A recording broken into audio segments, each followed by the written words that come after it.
Қаламыздың өртке қарсы күрес қызметі мемлекеттік орындарды өзге де сауда орындарын тексерістен өткізіп отырады. Биылғы жылдан олардың бұл жұмыстарына өзгерістер енгізіліп отыр.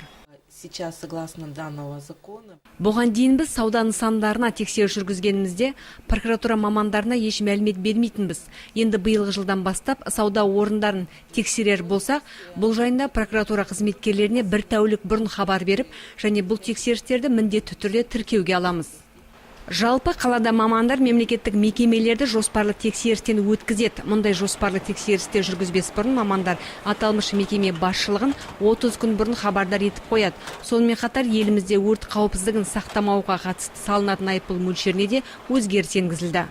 Соның ішінде өртке қарсы қызмет істейтін 410 бап өрт қауіпсіздігі талаптар бұзу немесе орындамау үшін бірінші тармақ бойынша ұйымдарда, қоғамдық орындарда, қойма үй-жайларында, ауыл шаруашылығы алқаптарында, жатақханаларда және тұрғын үйлерде өрт қауіпсіздігі қағидаларында, техникалық регламенттерде, құрылыс нормаларда мен қағидаларында, ұлттық стандарттарда көзделген өртке қарсы талаптарды бұзу немесе орындамау үшін ескерту жасауға немесе жеке тұлғаларға 5 айлық есептік көрсеткіш және де лауазымды адамдарға, шағын кәсіпкерлік субъектілеріне немесе коммерциялық емес ұйымдарға 15 айлық есептік көрсеткіш, ірі кәсіпкерлік субъектілеріне 50 айлық есептік көрсеткіш мөлшерінде айыппұл салуға әкеп соғады.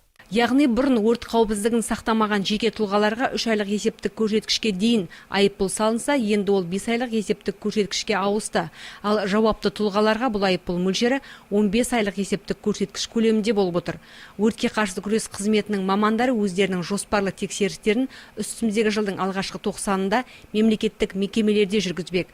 Жалпы үстіміздегі жылдың басынан қалада 9 өрт оқиғасы орын алып, осының салдарынан бір адам зардап шеккен.